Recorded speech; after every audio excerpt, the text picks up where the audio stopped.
Corona से बचाव के लिए सिंध हुकूमत ने वैक्सीनेशन का अमल तेज करने का ऐलान कर रखा है। वहीं शहर के सबसे बड़े वैक्सीनेशन मरकज एक्सपो सेंटर में मुलाजमीन हड़ताल पर चले गए हैं, जिसके बायस 2 दिन से वैक्सीनेशन का अमल रुका हुआ है। मजीद जानते हैं अपने नुमाइंदे वाजिद एजाज पानी से। जी वाजिद, बताइएगा मुलाजमीन ने काम क्यों रोक रखा है? 2 दिन से यहाँ पे एक्सपो सेंटर पे वैक्सीनेशन सेंटर जो है यहाँ पे शहर का सबसे बड़ा मेगा सेंटर है। 2 दिन से मुलाजमीन ने यहाँ पे हड़ताल की हुई है। उनका दृढ़ मुतालबा है कि 9 महीने से जो उनकी रुकी हुई तनख्वाह है वो अदा की जाए। 600 रुपये रोज़ाना की बुनियाद पर यहाँ पे ये काम करते हैं और टोटल 18,000 इनकी तनख्वाह मिलती है। 210 के करीब ये मुलाजमीन हैं, जिसमें वैक्सीनेटर के अलावा यहाँ पे डेटा ऑपरेटर भी शामिल हैं और यहाँ का दीगर स्टाफ भी शामिल है। 9 महीने से ये अपनी तनख्वाह का मुतालबा कर रहे हैं और ये छठी स्ट्राइक है। हर बार इनको इंतजामिया आके दिलासा देती है कि जी हम आपको अब चंद दिन बाद आपको तनख्वाह दे देंगे, अब चंद दिन बाद तनख्वाह दे देंगे।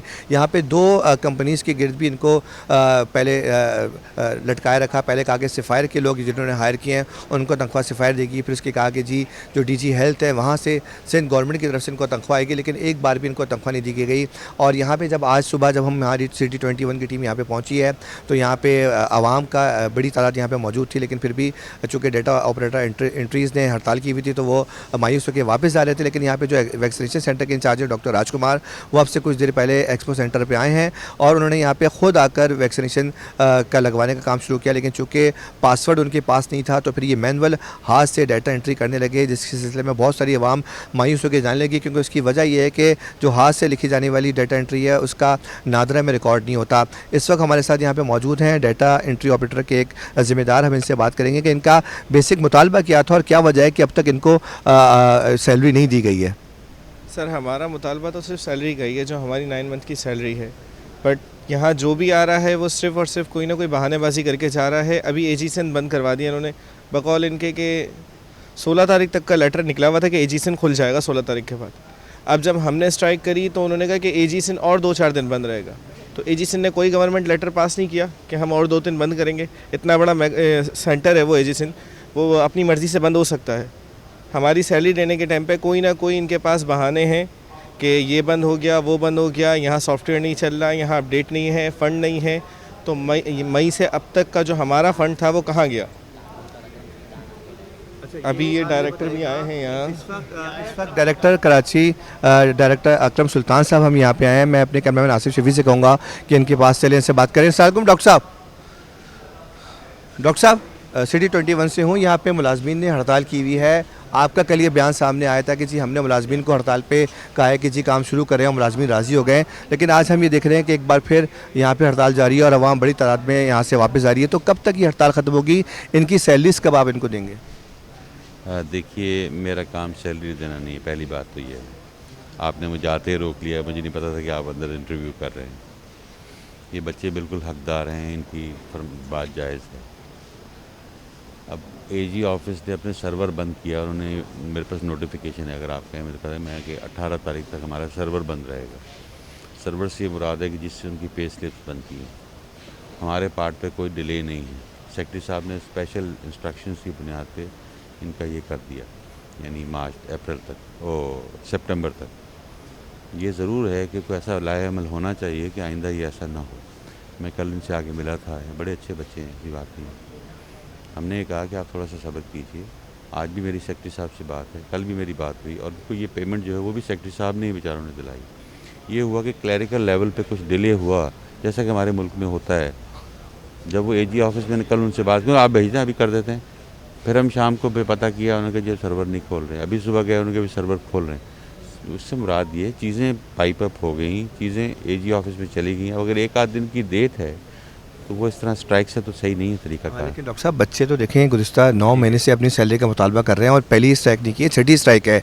आप हर दफ़ा इनको बनाते हैं, ये हर दफ़ा काम करने को, यानी इंतज़ामिया हर दफ़ा बनाती है, फिर ये बच्चे आके काम करते हैं। देखिए अगर ये स्ट्राइक करना होता तो ये पहली दफ़ा स्ट्राइक करके काम बंद कर देते। इंतज़ामिया के कहने पर काम शुरू करते हैं, लेकिन जब छठी मरतबा ये वाक़या हो गया और इसमें से बहुत से बच्चे ऐसे हैं जो स्टूडेंट हैं, जो पढ़ भी रहे हैं, अपने घर का खर्चे भी चलाते हैं और बगैर तनख्वाह। मुझे आप क्या पूछना चाहते हैं वो आप ये बताएं कि इनकी तनख्वाह कब आएगी? इनकी तनख्वाह मेरे बस में नहीं है। एक बार आप मेरे से पूछ रहे हैं, मैं उसके लिए कोशिश कर रहा हूँ कि किसी तरह से मैं उसको एक्सपेडाइट कर सकूँ, उस प्रोसीजर को तेज़ कर सकूँ जो उनको तनख्वाह आई हुई है, और आइंदा इनके लिए ऐसा लाएअमल तैयार करूँ कि इनको ये प्रॉब्लम्स नहीं हो। इससे पहले मैंने इंटरव्यू नहीं किया। आप पूछते, मैंने कभी इनको पास पहले नहीं आया कि भाई अब हड़ताल नहीं। मैं कल पहली दफ़ा आया हूँ और कल से मैंने कोशिश कर रहा हूँ। और एजी ऑफिस में भी अभी भी मेरी बात हुई है, उन्होंने कहा कि हम इसको जितना जल्दी, क्योंकि हमारी तरफ से पास हो गया, अब सिर्फ आने की देर है इनके पास, लेकिन ये सिर्फ सितंबर तक आएगी, उसके बाद वाला फिर इनको प्रॉब्लम आएगा। तो मैं वो भी चाहता हूँ कि रेगुलराइज करके हेल्प करूँ। ठीक है, ठीक है डॉक्टर आशा, आप सिर्फ रेगुलराइज कर सकता हूँ चीज़ों को। मैनुअल एंट्री कर रहे हैं, तो क्या मैनुअल एंट्री का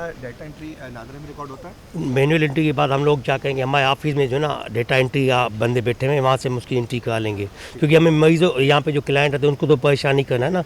बेचारे क्लाइंट यहाँ पे कितने सुबह से वापस चले गए। अब इनको हमने इतना समझाया, भाई आप लोगों के बिल तैयार है, एजीसी में जमा भी हो गया, अब उनका सर्वर जब तक खुलेगा तब तक तो सैलरी नहीं आएगी। अब इनकी जिद टिकी हुई है। कब तक आप बच्चों को कहेंगे, कब तक? देखिए वो तो मैं नहीं बताता था, वो जमा होंगे उसके बाद ही बताएंगे ना। वो ना हम किसी से पूछता हूँ जो यहाँ पे एहतजाजी मुलाज़िमीन है। अब आप जी, अब आप बताएं, देखिए जाके डॉक्टर वहाँ भी जाते हैं जी। अब आप बताएं, ये तो देखें डॉक्टर अकरम सुल्तान ने कहा, डॉक्टर राजकुमार ने कहा कि हम तो कोशिश कर रहे हैं काम करने सर की। कोशिश तो सभी कर रहे हैं ना, हमने भी तो यहाँ 9 महीने तक कोशिश ही करी है। अब तक हमारी सैलरी के लिए हमने 6 दफ़ा आवाज़ उठाई ना। तो अब अगर जब तक सैलरी नहीं आएगी तो क्या आप काम शुरू नहीं करेंगे? बिल्कुल नहीं करेंगे।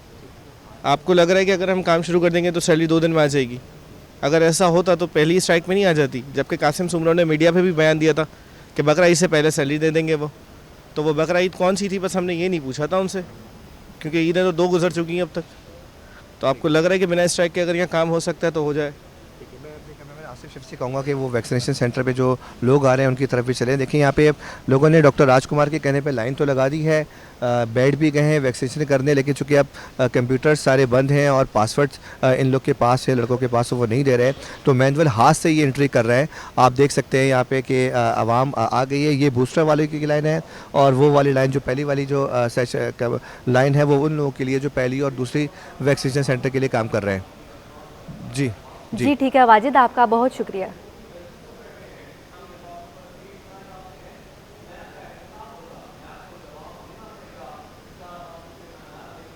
कराची में कोरोना केसेस में तेजी से इजाफा हो रहा है, मगर शहरियों ने कोरोना की एहतियाती तदाबीर को हवा में उड़ा दिया है। पब्लिक ट्रांसपोर्ट में भी सफ़र करने वाले अफराद मास्क को नज़रअंदाज कर रहे हैं। मजीद जानते हैं आदिया नाज से। जी आदिया, बताइएगा क्या हाल है? आज बिल्कुल गुज़िश्ता कई रोज़ में हमने ये देखा है कि शहर क़ायद में कोरोना केसेस में तेज़ी के साथ इजाफा हो रहा है और इसकी जो मरीज़ हैं इनकी तादाद अस्पतालों में बढ़ती चली जा रही है। उसके बावजूद कोरोना SOPs को, एहतियाती तदाबीर को नज़रअंदाज किया जा रहा है।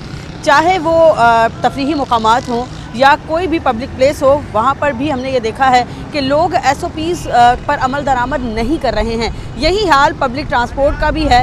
और कैमरामैन साजिद से कहूँगी कि एक नज़र कैमरा घुमा के आपको ज़रा मनाजर दिखा दें, चाहे रिक्शे के अंदर हो, चाहे बसेस के अंदर हो, चाहे वो कोई अपनी ट्रांसपोर्ट पे जा रहा हो। इक्का दुक्का लोग ज़रूर मास्क को वेयर करते हैं, लेकिन मैक्सिमम लोग जो हैं वो इन तमाम SOPs को, एहतियाती तदाबीर को नज़रअंदाज करते हुए दिखाई देते हैं। ऐसा मालूम होता है कि जैसे इनके दिल में इस मर्ज़ का कोई खौफ ही बाकी नहीं रहा। लोगों से अगर बात की जाए तो लोग इसके वजूद से ही इनकार करते हैं और उनको लगता है कि शायद ये कोई साजिश है और ये जो कोरोना की शरह इसकी डिस्कशन जो होती है ये भी साजिश के ज़ुमरे में आता है। यही वजह है कि वो इन तमाम चीज़ों को इग्नोर करते हुए नज़र आते हैं। ताहम जो बड़ी गाड़ियां हैं पब्लिक ट्रांसपोर्ट की, ख़ास तौर पर जिनमें मिनी बसेज़ हैं, बड़ी बसेज़ हैं, उनके अंदर भी हम देखते हैं कि सीट्स के ऊपर बैठे हुए लोग जो है वो समाजी फासले का भी ख्याल नहीं रखते। इवन कोई एक आध शख्स ऐसा होगा जो कि मास्क को वेयर किए होगा, लेकिन मैक्सिमम लोग जो हैं वो इन तमाम चीज़ों को इग्नोर करते हुए दिखाई देते हैं। ना ही सैनिटाइजर्स का इस्तेमाल देखने को मिल रहा है, ना ही मुकम्मल प्रॉपर जो है वो मास्क को वेयर कर रहे हैं। ठीक है आदिया, आपका बहुत शुक्रिया। कोरोना केसेस में इजाफे के बावजूद शहरी SOPs अपनाने को तैयार नहीं। बाजारों और पब्लिक ट्रांसपोर्ट में सफ़र के दौरान समाजी फासलों और मास्क का इस्तेमाल फरामोश कर रखा है। रेलवे स्टेशन पर भी मुसाफिर SOPs के हवाले से गैर संजीदा नजर आते हैं। मजीद जानते हैं अपने नुमाइंदे दानियाल सदीकी से। जी दानियाल, बताइएगा। बिल्कुल, कोरोना वायरस कराची के अंदर बेकाबू होता हुआ दिखाई दे रहा है। शहर के अंदर कोरोना वायरस की शरह जो है वो 38% से ज़्यादा जो है वो बढ़ गई है, मुस्बत की शरह।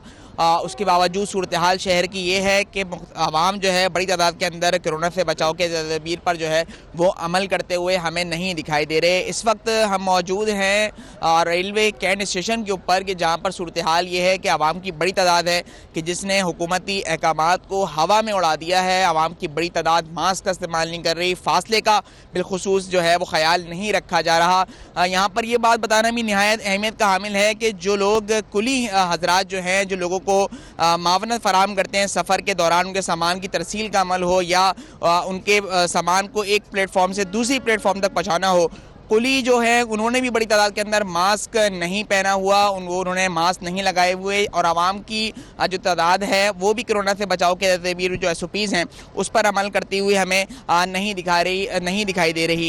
इस वक्त जो सूरत हाल यहाँ पर है कि कराची के अंदर कोरोना वायरस की शरह के अंदर 38% से ज़्यादा इजाफा बताया जाता है। गुज़िश्ता 24 घंटों के दौरान कराची के अंदर 7,999 जो है वो केसेस जो है वो टेस्ट करवाए गए कोरोना के, जिनमें से 2,000 से ज़ायद अफराद के अंदर जो है वो कोरोना वायरस की तस्दीक हुई है। सूरत हाल यहाँ पर यह है कि लोग कोरोना वायरस से बचाव के तदबीर पर अमल का पैरा हमें नहीं होते हुए दिखाई दे रहे। लोग कोरोना SOPs पर अमल नहीं कर रहे, नहीं फासले का ख्याल रखा जा रहा है, नहीं मास्क का इस्तेमाल किया जा रहा है। जबकि आए रोज़ हम देख रहे हैं कि कराची के अंदर हफ्ते के अंदर जो है वो गुज़िश्ता हफ्ते कराची के अंदर जो कोरोना वायरस की शरह थी वो 20% बताई जाती थी, ताहम गुज़िश्ता एक हफ्ते के दौरान इसके अंदर हैरानकुन तौर पर 18% तक इजाफा देखने में आ रहा है। लिहाजा आवाम को कोरोना से बचाओ तदबीर पर अमल करने की जी ठीक है दानियाल, आपका बहुत शुक्रिया। PTI के रुकन कौमी assembly Aftab Siddiqui corona virus का शिकार हो गए हैं।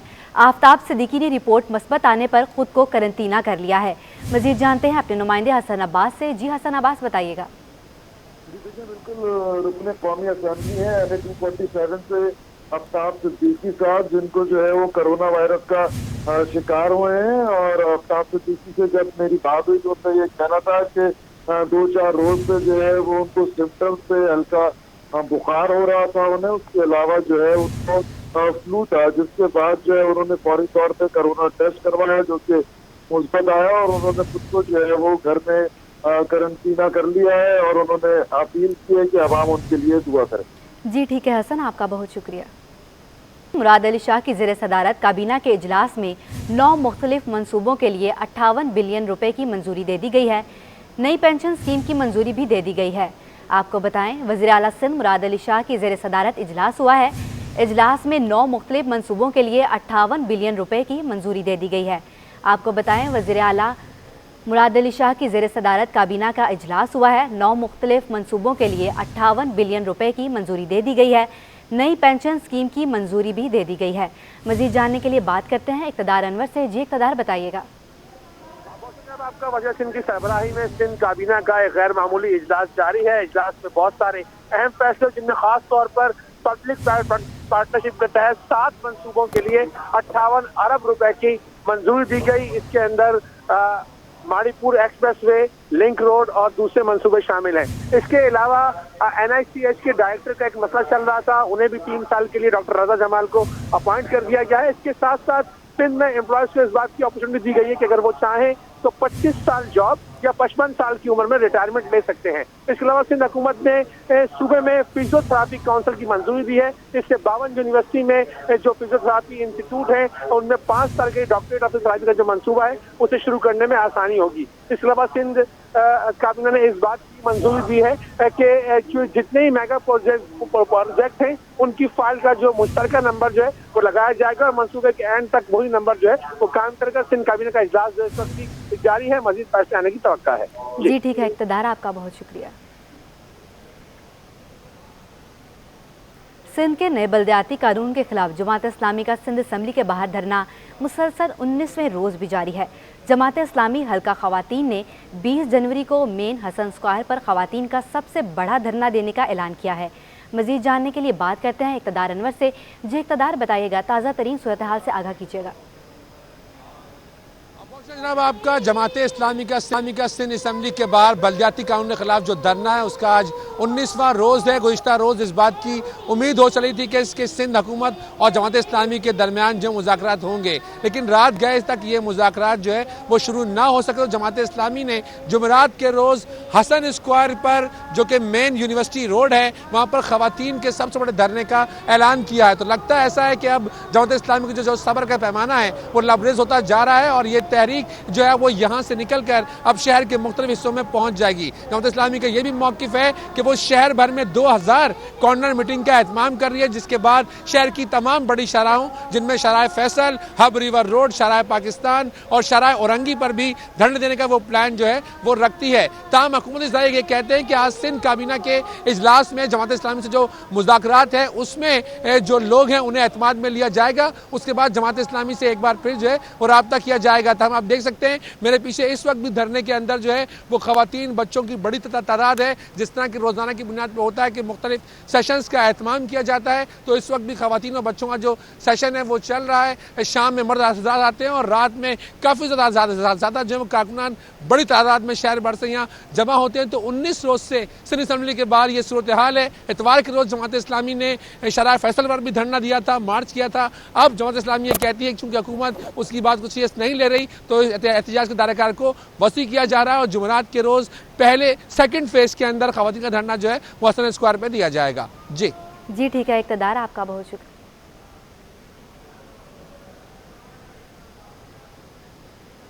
सूबाई वज़ीर बराए सनअत व तिजारत और महकमा इमदाद बाहमी जाम इकरामुल्लाह धारीजो कहते हैं पाकिस्तान पीपल्स पार्टी के लॉन्ग मार्च में लाखों अफराद शरीक होंगे। अब इस नाअहल विफाकी हुकूमत को घर जाना होगा। उन्होंने मज़ीद कहा कि विफाकी वज़रा नाअहल हैं और उन्होंने वज़ीर-ए-आज़म इमरान खान को घेरा हुआ है। आटा माफिया, चीनी माफिया, पेट्रोल माफिया और हर माफिया इमरान खान के इर्द गिर्द मौजूद है। मार्च है, उसके लिए तैयारियां चल रही हैं। मैं समझता हूँ हज़ारों नहीं लाखों लोग निकलेंगे इस हुकूमत के ख़िलाफ़। मुल्क में जो महंगाई है, और मैं आपको यकीन से कहता हूँ कि इंशाल्लाह इस हुकूमत से जल्द छुटकारा पाएंगे। जो मेन वफाकी वज़रा हैं वो सबसे बड़ी माफिया वही हैं, वही प्राइम मिनिस्टर इमरान खान को गलत मशवरे दे रहे हैं। उनको इमरान खान को खुद कुछ पता नहीं है। उम्रा ज़ायरीन के लिए सऊदी अरब में 5 दिन करंतना रहना लाजमी करार दे दिया गया है। एजेंट्स और बुकिंग सेंटर को करंतना बुकिंग के बगैर टिकट जारी करने से रोक दिया गया है। सऊदी एयरलाइंस ने नया सर्कुलर जारी कर दिया है। आपको बताएं, उम्रा ज़ायरीन के लिए सऊदी अरब में 5 दिन करंतना रहना लाजमी करार दे दिया गया है। आपको बता रहे हैं, उम्रा ज़ायरीन के लिए सऊदी अरब में 5 दिन करंतना रहना लाजमी करार दे दिया गया है। एजेंट्स और बुकिंग सेंटर्स को करंतना बुकिंग के बगैर टिकट जारी करने से रोक दिया गया है। सऊदी एयरलाइंस ने नया सर्कुलर जारी कर दिया है। आपको बताएं, उम्रा ज़ायरीन के लिए सऊदी अरब में 5 दिन करंतना रहना लाजमी करार दे दिया गया है। एजेंट्स और बुकिंग सेंटर को करंतना बुकिंग के बगैर टिकट जारी करने से भी रोक दिया गया है। सऊदी एयरलाइंस ने नया सर्कुलर जारी कर दिया है। आपको बताएं, उम्रा ज़ायरीन के लिए सऊदी अरब में 5 दिन करंतना रहना लाजमी करार दे दिया गया है। एजेंट्स और बुकिंग सेंटर को करंतना बुकिंग के बगैर टिकट जारी करने से रोक दिया गया है। सऊदी एयरलाइंस ने नया सर्कुलर जारी कर दिया है। मज़ीद जानने के लिए बात करते हैं सईद अहमद सईद से। जी सईद, बताइएगा क्या हिदायत जारी की गई हैं? जी बिल्कुल, ज़ायरीन की जानब से उम्रा SOPs को मुकम्मल बरामद ना करने का ये मामला है। सऊदी एयरलाइन का उम्रा ज़ायरीन के लिए नया सर्कुलर जारी किया गया है। उसके मुताबिक उम्रा ज़ायरीन के लिए सऊदी अरब में 5 दिन करंतना रहना है वो लाजमी करार दिया गया है और हदायत की गई है कि तमाम एजेंट्स और बुकिंग सेंटर को कि वो करंतना बुकिंग के बगैर टिकट है वो जारी ना करें और उम्रा ज़ायरीन टिकट की खरीदारी से पहले 5 रोज़ा करंतना पैकेज है वो लेने की हिदायत है वो की गई है। और साथ में ये भी हिदायत की गई है कि एयरलाइन इंतज़ामिया जो है वो करंतना पैकेज के बगैर मुसाफिर को जहाज़ में सवार ना कराए और वही मुसाफिर, वही ज़ायरीन जिनके पास सऊदी अरब पहुँचने के ऊपर 5 रोज़ा करंतना पैकेज होगा, उन्हीं को ही लाहौर समेत, कराची समेत मुल्क भर के एयरपोर्ट से सऊदी अरब के लिए सफर कराया जाए। जी ठीक है सईद, आपका बहुत शुक्रिया। स्टेट बैंक ऑफ पाकिस्तान ने कमर्शियल बैंकों को खबरदार कर दिया है। ट्रांजैक्शन अलर्ट्स मैसेज में ताखीर पर कार्रवाई होगी। लेन देन पर अकाउंट होल्डर्स को ईमेल और फ्री SMS अलर्ट्स जारी करेंगे। मजीद जानते हैं अशरफ खान से। जी अशरफ, बताइएगा। स्टेट बैंक ऑफ पाकिस्तान तमाम कमर्शियल बैंकों को खबरदार कर दिया और ये भी कहा है कि 28 नवंबर 2018 को एक हिदायत की गई थी जिसमें डिजिटल लेन देन में सार्फिन को जो ईमेल के साथ फ्री SMS सर्विस देनी थी, और ये मुशाहिदे में आया है कि बैंक जो ये सर्विस फराहम नहीं कर रहे हैं, जिस पर सख्त नोटिस लिया स्टेट बैंक ऑफ पाकिस्तान ने और तमाम बैंकों के सदूर को एक सर्कुलर जारी किया और कहा है कि इस पर फौरी तौर पर अमल दरामद कराया जाए और तमाम जो सार्फिन हैं बैंक अकाउंट होल्डर, उनका कोई भी लेन देन होता है, चाहे ATM हो, पॉइंट ऑफ सेल से हो, कोई भी लेन देन होता है, उसकी जो अपडेट जो है सार्फिन को फौरी तौर पर ईमेल के ज़रिए और SMS के ज़रिए फराहम की जाए। अगर इस पर अमल दरामद अब नहीं किया गया तो उनके खिलाफ जो है कानून के तहत कार्रवाई की जाएगी। स्टेट बैंक के कवानीन के तहत उन पर जो है कार्रवाई, सख्त कार्रवाई अमल में लाई जाएगी। और ये भी हिदायत की गई है कि स्टेट बैंक सख्त मॉनिटरिंग कर रहा है, तमाम सदूर को ये कह दिया और कहा है कि बैंक सार्फिन इस वक्त परेशान है, जिनकी शिकायत आ रही है उस शिकायत पर अमल दरामद। आपका बहुत शुक्रिया। FBR IRIS सिस्टम में मुश्किलात हैं। कराची टैक्स बार एसोसिएशन ने FBR को खत लिख दिया है। मजीद जानते हैं हबीब खान से, जो टैक्स बार के सदर ज़िशान मर्चेंट के हमरा मौजूद हैं। जी बताइएगा हबीब, क्या कहते हैं? जी बिल्कुल, देखिए इस वक्त सिंगल टैक्स रिटर्न में जो है वो कुछ मुश्किलात दरपेश आ रही हैं और टैक्स जिंदगान जो हैं उनको इस वक्त कुछ मसाइल हैं। इस हवाले से कल कराची टैक्स बार एसोसिएशन की जानिब से FBR को जो है वो आगाही ख़त भी लिखा गया है। क्या मसाइल हैं, क्या इस वक्त परेशानियाँ आ रही हैं, इस वक्त बात करने के लिए हमारे साथ प्रेसिडेंट मौजूद है कराची टैक्स बार एसोसिएशन के ज़िशान मर्चेंट साहब। ज़िशान साहब, क्या मसाइल हैं, क्या पेचीदगियाँ और क्या ख़त में जो है वो आगाही अभी आप लोगों ने FBR को जो बताया है उसमें? देखिए, हमने सबसे पहले तो उन्हें ये बताया कि ये जो सिस्टम लेके आए हैं, नया ट्रांसफॉर्म किया है, इसको टेस्ट प्रॉपर्ली नहीं किया गया। तो बेहतर होता कि पहले से टेस्ट रन कर लिया जाता और फिर इसको इम्प्लीमेंट किया जाता, क्योंकि कोई भी जब टेक्नोलॉजी को आप चेंज करते हैं, ओल्ड वर्जन से न्यू वर्जन में जाते हैं, तो उसमें बग्स और एरर्स होते हैं। तो इस वक्त सबसे पहला प्रॉब्लम यही आ रहा है कि वो बग्स और एरर्स टाइमली रिमूव नहीं हुए, जिसकी वजह से टाइमलाइंस हैं FBR के रिटर्न्स फाइल करने की, जिसमें 10 तारीख तक जो है वो एनेक्स्चर C जो सेल्स का एनेक्स्चर होता है वो फाइल करना होता है। आज तक वो लोगों का फाइल नहीं हो सका। इसी तरह से 15 तारीख जो है वो पेमेंट करने की डेट होती है, वो भी पास हो गई। कल शाम के टाइम पे जो है FBR ने इन तारीख़ों को बढ़ाने का वो सर्कुलर इशू किया। लेकिन क्वेश्चन ये है कि ये अगर पहले से ही इसको टेस्ट रन किया जाता और इसको इम्प्लीमेंट करवाया जाता, चीज़ों को बग्स रिमूव किया जाते, तो आसानी होती। मैं ये समझता हूँ कि ये वो सारे इश्यूज़ हैं कि जो टाइमली हल हो जाएंगे, लेकिन इस वक्त टैक्स पेयर्स को दुश्वारी हो रही है बहुत ज़्यादा इसमें। जी बिल्कुल, ज़िशान मर्चेंट साहब इस वक्त हमारे साथ मौजूद थे और उनका यही कहना है कि FBR को जो है वो तमाम तर इस पेचीदगियों के हवाले से आगाह कर दिया गया है और उम्मीद करते हैं कि आइंदा कुछ रोज़ में इन तमाम तर मसाइल पर काबू भी पा लिया जाएगा। लेकिन इस वक्त टैक्स दहंदगान को जो परेशानियाँ हैं उस हवाले से आगाही खत जो है वो FBR को लिख दिया है। हबीब, आपका बहुत शुक्रिया। सिंध हाई कोर्ट लियारी में रिहायशी प्लॉट पर कमर्शियल सरगर्मियों का मामला। DG Sindh building control authority के खिलाफ तौहीन अदालत केस की समाअत हुई। दरख्वास्त गुजार ने मौक़िफ़ अख्तियार किया कि दुकानें बंद करवा दें। SBCA का बयान, SBCA की रिपोर्ट मन घड़त झूठ पर मुबनी है। मज़ीद तफसीलात जानते हैं बिलाल अहमद से। जी बिलाल, बताइएगा।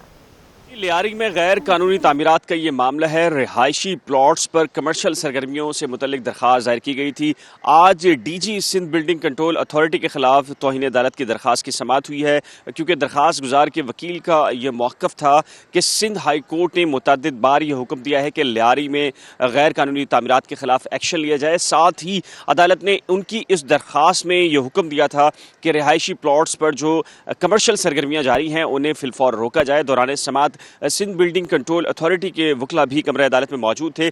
उनकी जानिब से अदालत को ये बताया गया कि अदालती अहकामात पर अमल दरामद कर लिया गया है और जो रिहायशी प्लॉट्स पर कमर्शियल दुकानें थीं उन्हें ख़त्म कर दिया गया है, फ़िलहाल उनको बंद कर दिया गया है और इस वक्त किसी भी किस्म की जो सरगर्मियाँ हैं कमर्शियल वो इस वक्त जारी नहीं हैं लियारी में।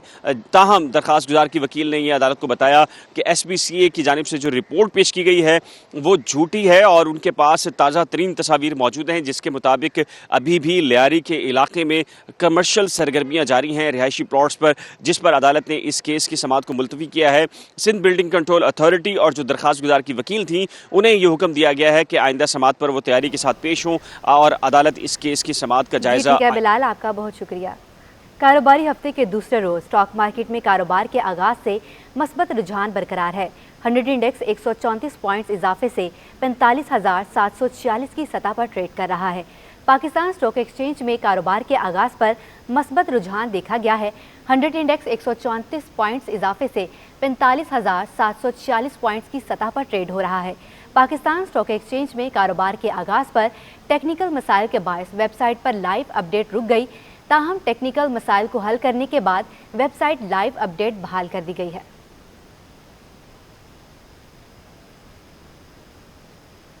कारोबारी हफ्ते के दूसरे रोज इंटरबैंक में डॉलर की कदर में कमी हुई है और डॉलर 7 पैसे सस्ता हो गया है। फॉरेक्स डीलर्स के मुताबिक ट्रेडिंग के आगाज पर डॉलर 7 पैसे सस्ता हुआ है। एक्सचेंज डीलर्स के मुताबिक इस वक्त इंटरबैंक मार्केट में डॉलर 175 रुपये 85 पैसे पर ट्रेड कर रहा है। स्टेट बैंक के मुताबिक गुज़श्ता रोज डॉलर 175 रुपये 92 पैसे पर बंद हुआ था। नॉर्थ नाजिमाबाद और उस्मानिया कॉलेज ने inter collegiate girls volleyball tournament के फाइनल के लिए क्वालिफाई कर लिया है। सेमीफाइनल में sir Syed college women college की टीमों को शिकस्त का सामना करना पड़ा। इवेंट का फाइनल आज खेला जाएगा। जावेद इकबाल की रिपोर्ट देखिए। Sir Syed girls college Nazimabad में डायरेक्टोरेट कॉलेज के ज़ेर एहतमाम inter collegiate girls volleyball tournament का मेला सजा। पहले सेमीफाइनल में ब्लॉक एम नॉर्थ नाज़िमाबाद ने दिलचस्प मुकाबले के बाद वुमेन कॉलेज नाज़िमाबाद को 2-1 गेम से शिकस्त दी। दूसरे सेमीफाइनल में उस्मानिया कॉलेज ने सर सैयद कॉलेज को हराकर फाइनल में जगह बनाई। इवेंट में शरीक खिलाड़ियों ने टूर्नामेंट को खुशआइंद करार दिया। आजकल हमारे कौम को बहुत ज़्यादा ज़रूरत है कि औरतें इस तरह से खेलें, गर्ल्स को ज़्यादा मोटिवेशन मिलती है और हमारी टीचर्स हमें बहुत सपोर्ट कर रही है। जी इंशाल्लाह सारे मैचेस में जो है कंपटीशन में काफ़ी पुरजोश तरीके से सबने जो है पार्टिसिपेट किया। प्रैक्टिस करते हैं लेकिन ये हमारे लिए न्यू गेम है तो इंशाल्लाह हम अपना बेस्ट देंगे। फर्स्ट टाइम जो है इस टूर्नामेंट में पार्टिसिपेट कर रहा है तो इस टूर्नामेंट की वजह से हमने अपनी टीम पे काम करा है और वॉलीबॉल बच्चों में इंट्रोड्यूस करवाई है। सर सैयद कॉलेज की प्रिंसिपल प्रोफेसर खालिदा परवीन का कहना था कि तालिबात को तालीम के साथ खेलों के मौके भी फ्राहम करना चाहते हैं और ये हेल्दी एक्टिविटीज़ होना बहुत ज़रूरी है। जिस्मानी सेहत के साथ सबसे पहले जहनी सेहत ज़रूरी है और जब तक बच्चियाँ ख़ास तौर पर अगर ये खेलती हैं तो ये बहुत कामयाब लाइफ गुजार सकती हैं। इवेंट के मौके पर मेहमान खुसूसी रीजनल डायरेक्टर का खिलाड़ियों से तारुफ कराया गया। टूर्नामेंट का फाइनल कल खेला जाएगा। कैमरामैन साजिद अली के साथ जावेद इकबाल, सिटी 21। कमिश्नर कराची इकबाल मेमन का कहना है कि बास्केटबॉल और दीगर खेलों के फ़रोग के लिए इकदाम कर रहे हैं। बास्केटबॉल कोर्ट YMFA में तामीर किया जाएगा। कमिश्नर कराची मोहम्मद इकबाल मेमन ने आराम बाग में चौथे कमिश्नर कराची ऑफिस के ज़ेर तमाम मुनाकिदा commissioner Karachi winter basketball coaching camp में तरबियत लेने वाले खिलाड़ियों में इनामात तकसीम किए। इस मौके पर उन्होंने तमाम डिप्टी कमिश्नर्स को हिदायत की कि वो अपने अपने ज़िले में खेलों की सरगर्मियों पर तवज्जो दें। उन्होंने ऐलान किया कि YMCA की बहाली का काम मुकम्मल कर लिया गया, जहां तमाम रवायती खेलों की सरगर्मियां भी जल्द शुरू की जाएंगी। शहर कायद के नौजवान क्रिकेटर्स में भी PSL का जुनून सर चढ़कर बोलने लगा है। किसी को बाबर आजम पसंद है तो कोई शाहीन शाह का दीवाना है। महमूद रियाज की रिपोर्ट देखिए।